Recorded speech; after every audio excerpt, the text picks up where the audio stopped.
Hi, I'm Muhammed, Ahmad, Hamdan, and this is Nightline, and here are the top stories. MACC chief rejects calls to take leave amid shareholding probe. And PM orders faster rollout of small-scale projects in all districts nationwide. Good morning. The Chief Commissioner of the Malaysian Anti-Corruption Commission has dismissed calls for him to go on leave amid an ongoing probe into his alleged share ownership. Tan Sri Azam Baki said there is no basis for him to step aside, stressing that investigations are still underway and that no criminal charges have been brought against him. Speaking to reporters after officiating the Kampung Angkat Madani program in Kampung Sungai Buah, Dengkil, Azam said he will continue to carry out his duties as usual. Tak itu terpulang. Saya tak perlu bercuti. Kalau nak bercuti saya beritahu berapa ramai yang kena tuduh sekarang ni di mahkamah masih lagi bertugas. Saya apa ada kriminal ke?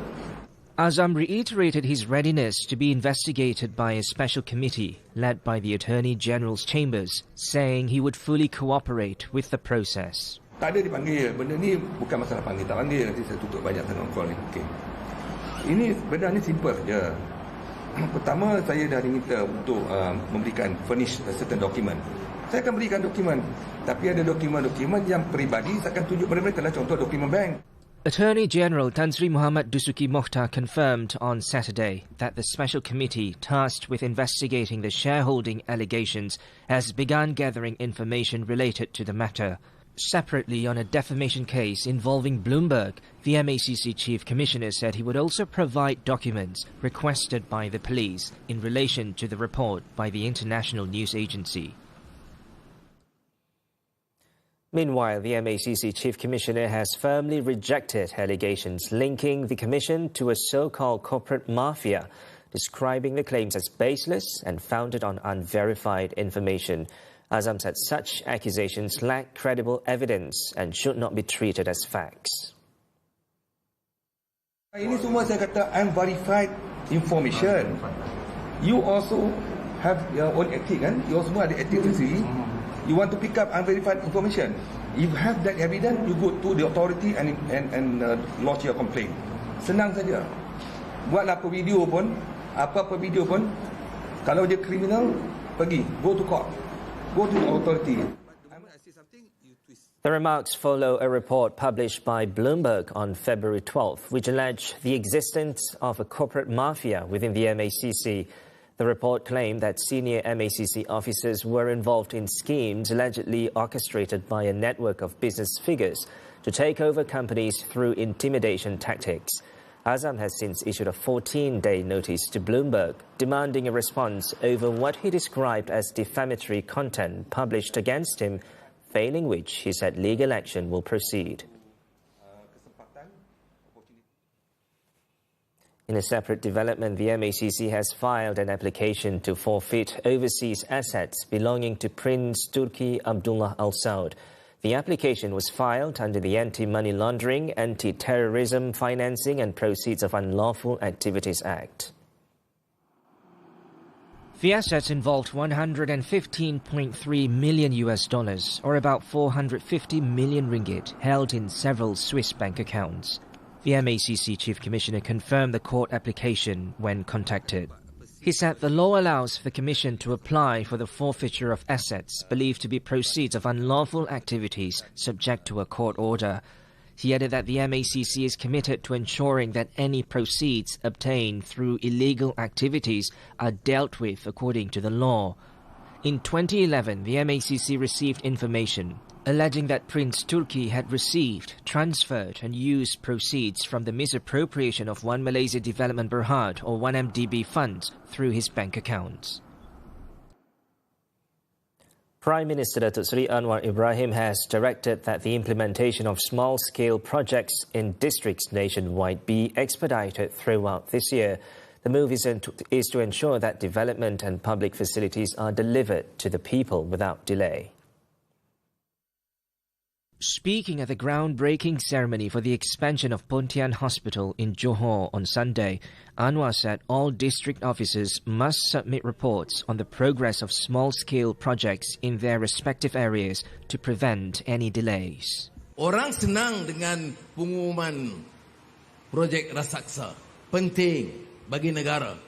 Tetapi rakyat senang kalau longkangnya itu diperbaiki, kalau jalan yang berlubang-lubang itu ditampung, kalau surau yang robek itu diperbaiki. Dan kita harus juga dengar keluhan rakyat, dan ini menjadi keutamaan mulai bulan Januari 2026. Satu tahun ini tahun gerakan memastikan projek-projek kecil dilaksanakan dengan kadar segera. He added that basic facilities projects that take too long to complete should not occur and must be fast-tracked. The government therefore will review approaches to expedite project rollout, including streamlining contractor selection processes and strengthening monitoring mechanisms. Saya belajar daripada pengalaman marhum Tun Abdul Razak dulu. Apa yang Tun Razak dulu lakukan? Turun ke daerah, tanya miskin berapa, hospital pasal tak siap, jalan pasal lambat. Jadi tengok masalah daerah. Jadi itu yang saya mula lakukan sekarang. At the event, Anwar also approved an immediate allocation of 2 million ringgit for the construction of basic facilities and a surau in Pontian. Earlier at an event in Ipoh, the Prime Minister called on all Malaysians to continue safeguarding racial harmony and unity as the foundation of the nation's progress. Speaking at a Chinese New Year celebration with residents of Tambun, Anwar stressed that Malaysia's diverse society is its greatest strength and that it must be preserved to ensure political stability, sustain economic growth and the well-being of the people. Itu orang yang penyakit dia problem. Hari-hari dia cari problem. Tapi ada orang lain. Saya dan saya percaya rakan-rakan, ibu bapa fikir apa? Ini ada Melayu, ada Cina, ada India, ada orang asli, semua happy, hormat, sambut, konghi pacoy. Itu baik.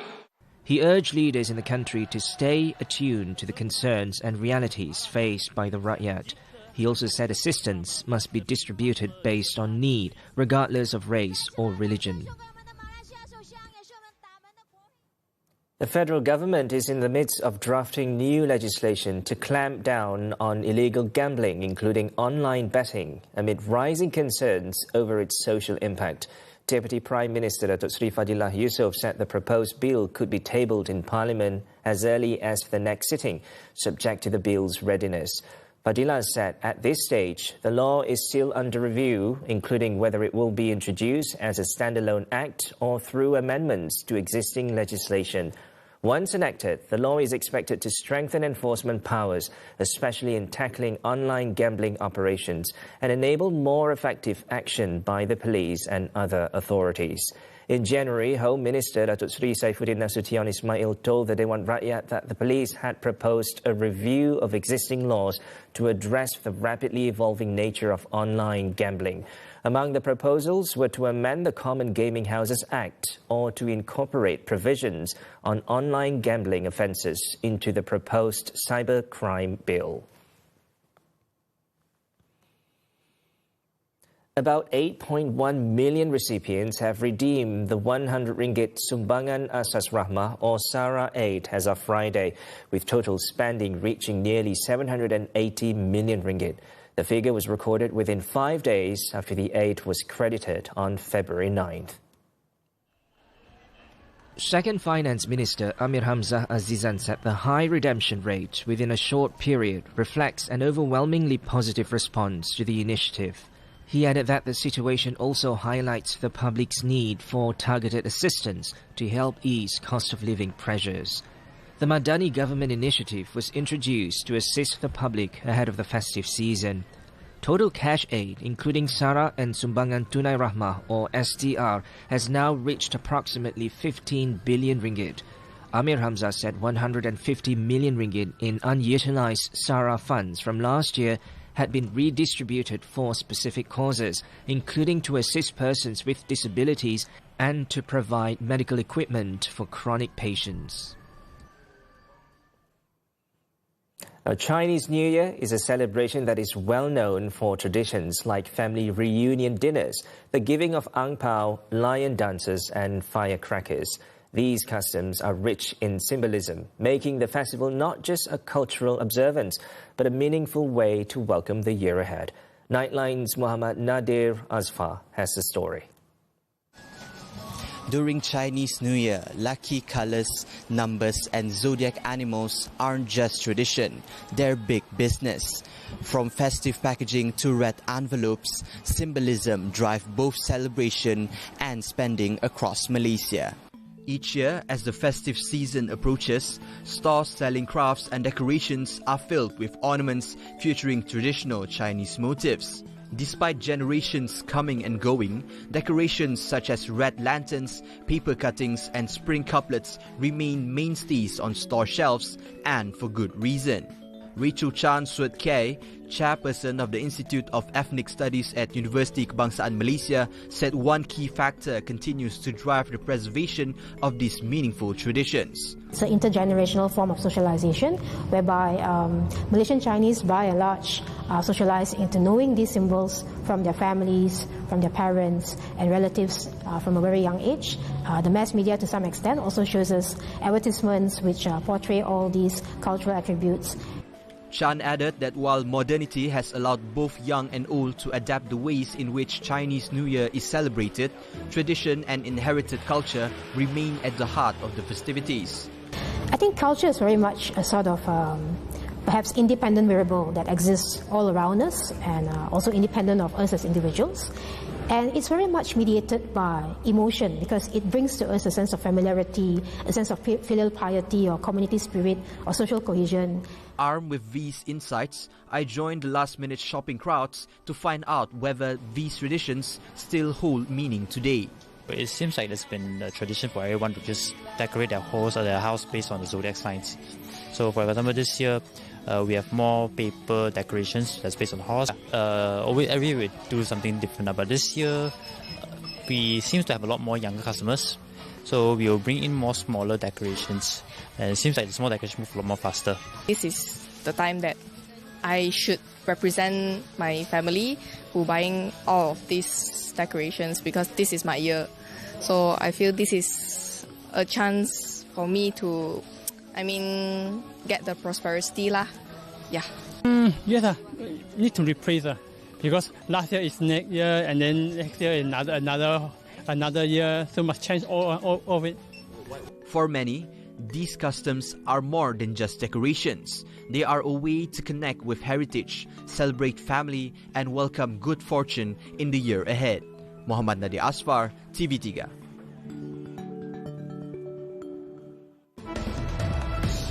Six-year-old boy killed in house fire. This and more after this breather. Makanan tradisional ni lama mewarisi. Bagi orang Hakka, lebih sikit masin. Ham cha ham masin, cha ya latte. Tajuk tahun ini Mali Umari. Mali horsepower, umbu UN. Mari kita mengalu-alukan kedatangan semua. Saya kalau kulit ni saya tak ada cikgu. Ilmu saya ni saya cari sendiri.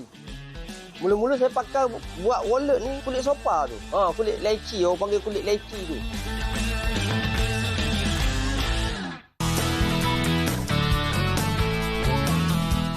Syirah-syirah, jangka tak kalau wanita yang mengambil langkah pertama? Tak salah, pergi cari timba. Kemeriahan Tahun Baharu Cina. Aneka menu istimewa kami bawakan pada hari Selasa. Awak mesti tak sabar nak berpuasa di bulan Ramadan, Apa kan? agaknya antara menu sahur kita? Ada yang bergelar ibu buat kali pertama, ada juga yang berpuasa kali pertama. Ramadan pertama membawa 1000 makna. Kehilangan bukan sekadar rindu. Antara redha dan juga bahagia. Semuanya di WHI TV3. Dan stream sekarang ditonton. Sekeping je.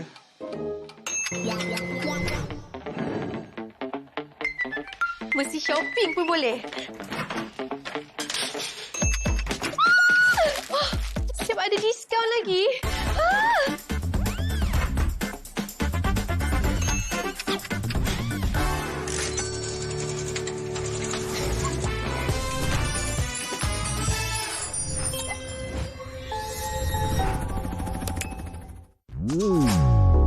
Pernah tak alami microsleep? Pernah, Petri.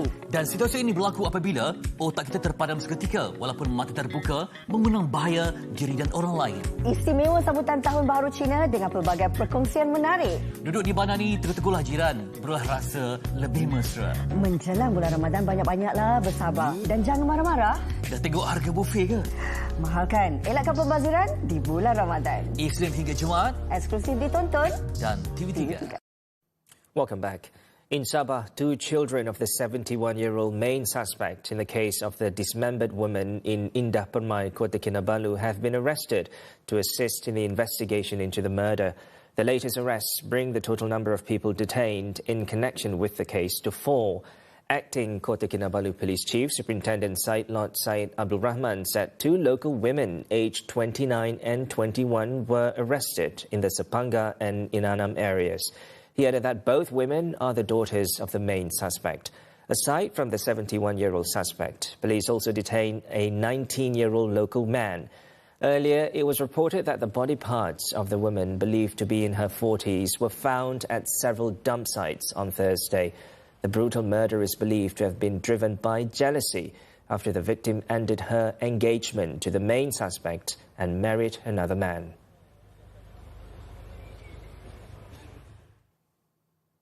A 6-year-old boy was burned to death in a house fire in Kuala Langat, Selangor early on Sunday morning. The body of the victim, identified as Ahmad Muhammad Izwan, was found in an upstairs bedroom.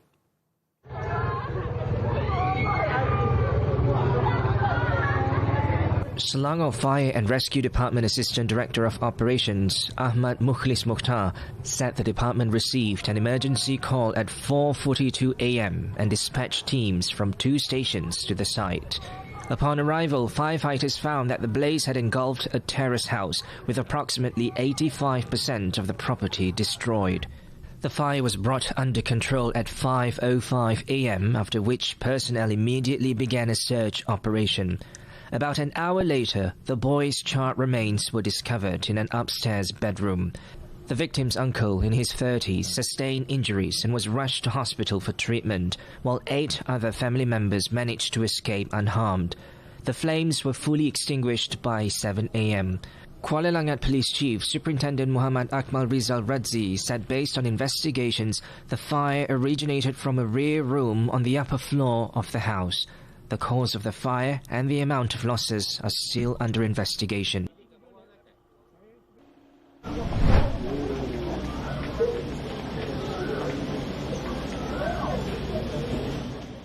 Meanwhile, a somber atmosphere enveloped the forensic department at Banting Hospital as family members arrived to claim the 6-year-old boy's body. The post-mortem was completed at 1 p.m. Ahmad's remains were then brought to Masjid Al-Muttaqin in Permatang Pasir for funeral prayers before being taken to the Kampung Permatang Pasir Muslim Cemetery, where he was laid to rest at 3 p.m. in the presence of family members and local residents. 2 young siblings and their uncle were killed in a crash between a car and a lorry at kilometre 25 Jalan Hutan Melintang, Bagan Datuk. Muhammad Adam Rifki Muhammad Fairuz, aged 12, was killed on the spot, while his 6-year-old sister, Nur Adimia Rifkina, was pronounced dead while receiving treatment at the Sungai Sumun Health Clinic. Their uncle, Muhammad Nasrul Zainal Anwar, aged 26, was pronounced dead at Teluk Intan Hospital. According to District Police Chief Superintendent Muhammad Ali Muhammad Jali, the collision occurred at 2:30 p.m. on Saturday, when a lorry driven by a 41-year-old woman veered into the opposite lane and crashed head-on into the car carrying a married couple and their nieces and nephews. 3 other passengers in the car, aged 24, 13 and 6 months, sustained serious head and abdominal injuries and remain under treatment at the hospital. The lorry driver suffered minor injuries and is also receiving medical attention. The vehicles involved have been seized for further investigation under the Road Transport Act. A man in his 20s was injured after taking a fall on his motorcycle while attempting to evade a police roadblock in Nightline, Negeri Sembilan on Sunday. He was among 148 individuals detained during a police operation targeting illegal street racing and dangerous riding in the area.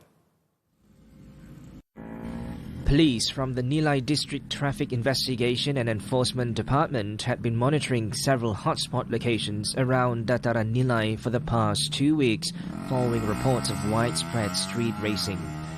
Road closures were enforced at around 2 a.m. after large groups of motorcyclists were seen gathering and performing dangerous stunts while others assembled to watch. Many attempted to flee but were unable to escape after police sealed off all access routes. The injured rider sustained injuries to his face and other parts of his body while falling off his motorcycle during the attempted escape. He was still issued a summons following his arrest. Nilai District Police Chief Johari Yahya said 128 motorcycles and 10 other vehicles were inspected during the 6-hour operation. A total of 286 summonses were issued for various traffic offences. From that total, 12 males, including a 14-year-old, were detained with their motorcycles for further investigation under Section 42(1) of the Road Transport Act, which relates to reckless and dangerous driving. The operation, involving around 70 police personnel, concluded just after dawn. In Terengganu, 2 Bangladeshi men narrowly escaped drowning after jumping into the sea to evade an immigration enforcement operation in Setiu. The men are believed to have swum out to sea in a desperate attempt to avoid arrest, but became exhausted and were forced to cling to floating debris to stay afloat. The man was spotted holding onto a drifting polystyrene box nearly 2 hours after entering the water.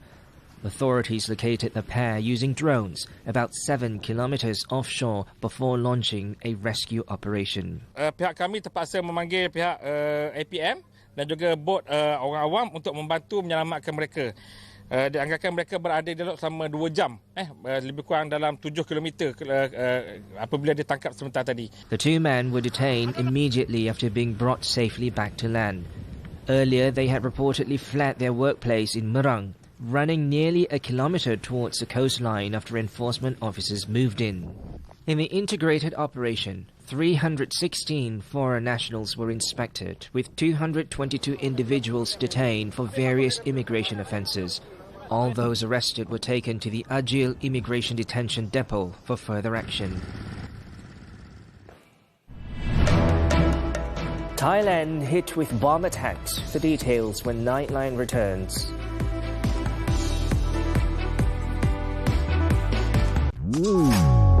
Pernah tak alami microsleep? Pernah, Fetri. Dan situasi ini berlaku apabila otak kita terpadam seketika walaupun mata terbuka, mengundang bahaya diri dan orang lain. Istimewa sambutan Tahun Baharu Cina dengan pelbagai perkongsian menarik. Duduk di bandar ni tertegulah jiran, berasa lebih mesra. Menjelang bulan Ramadan, banyak-banyaklah bersabar. Dan jangan marah-marah. Dah tengok harga buffet ke? Mahal kan? Elakkan pembaziran di bulan Ramadan. Isnin hingga Jumaat. Eksklusif ditonton. Dan TV3. Daripada Buletin Pagi, seorang jurujuk, seorang nelayan menjadi penyampai berita memerlukan aura dan magis pada suara, keterampilan, keyakinan dan pesona. Kami mencari wajah baru Buletin TV3.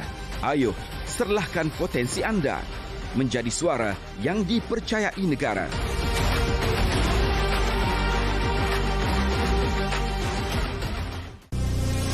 Sini, naik sini. Jangan ke sana, sini. Siling rumah jadi tempat persembunyian parti. Kau boleh tak atas? Kau cakap dengan aku. Mana korang lagi? Tiada dokumen sah sehingga nekat merisikokan nyawa. Saya takutlah, Kak. Yelah. Saya tak tahulah kat sini ada macam ni lah. Saksikan 999 Selasa jam 9 malam di TV3 dan stream sekarang yang ditonton. Makanan tradisional ni lama mewarisi. Bagi orang Hakka, lebih sikit masin. Ham masin, cha latte. Tajuk tahun ini, Mali Umari. Mali horsepower, umbu UN. Mari kita mengalu-alukan kedatangan semua. Saya kalau kulit ni saya tak ada cikgu. Ilmu saya ni saya cari sendiri. Mula-mula saya pakai buat wallet ni kulit sopa tu. Kulit leci, orang panggil kulit leci tu. Onto the foreign front. Thai police are currently tracking down the suspects involved in 7 homemade bomb attacks in 2 districts in Narathiwat on Friday and Saturday. According to local media, 5 locations were struck in Yingo, while 2 other attacks occurred in Rangai. Preliminary checks found that the incident damaged several stores and shophouses, as well as multiple motorcycles. No casualties or injuries were reported. Authorities believe the attacks are part of an insurgent group's attempt to stir unrest. The affected areas have been sealed off with detailed inspections underway to ensure public safety and gather evidence. Efforts are ongoing to identify and apprehend those responsible. Israeli forces have killed at least 12 Palestinians in new attacks across Gaza in yet another violation of the United States' brokered ceasefire in October.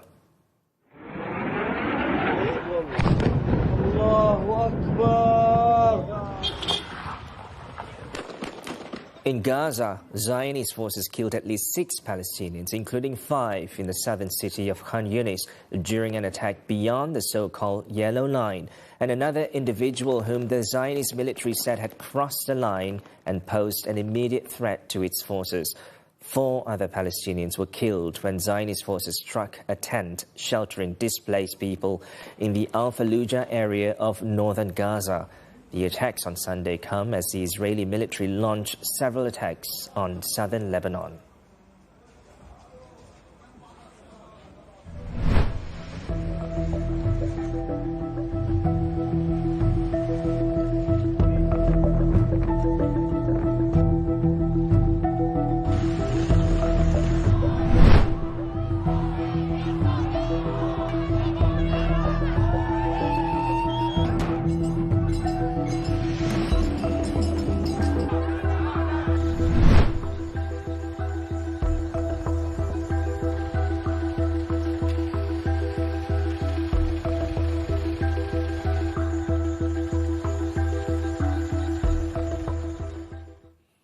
Turning to sports football, the Malaysia Cup, Terengganu FC travelled to the federal capital to face Kuala Lumpur City FC for a coveted spot in the semi-finals on Sunday. Played at the Kuala Lumpur Stadium, the visitors got off to a flying start when Akhia Rashid unleashed a right-footed strike into the top corner in the 20th minute. The Turtles looked destined for a place in the final 4, showing impressive discipline and organisation at the back to protect their lead. However, Spanish forward Victor Ruiz brought the hosts level in the 78th minute, toe-poking the ball home to equalise.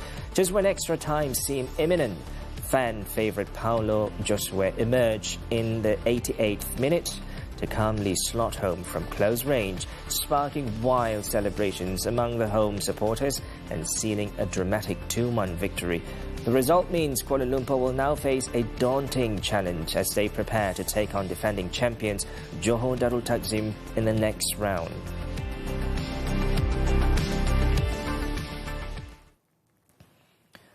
Bowling now, the 2026 International Friendship Youth Championship. The national youth squad finished as the 3rd best team after securing a total of 3 golds, 1 silver and 3 bronze medals in Doha, Qatar on Saturday. The team's 3rd and final gold medal was won in the Women's Masters event by Intan Adriana Nur Azliman. Intan defeated Japanese player Kiri Watanabe 2-1 in a best-of-3 final with scores of 190-209, 157-153 and 221-215. Malaysia's first goal came in the women's team event last Friday after overcoming the Philippines, while rising star Kurato Ain Izdihar Pozi won the 2nd gold in the women's all-events category. With a total of 3 golds, 1 silver and 3 bronze, Malaysia finished 3rd overall behind the Czech Republic and Singapore. On to athletics, the Tiger Paw Invitational national sprint sensation Muhammad Azim Muhammad Fahmi has posted another national record.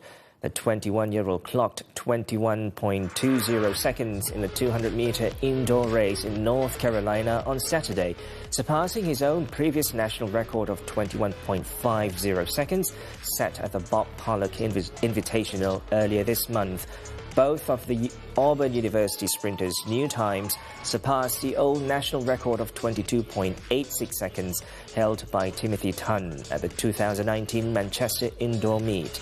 Despite an impressive time and a second-place finish in his heat, Azam ended up 21st out of 48, missing out on a podium finish.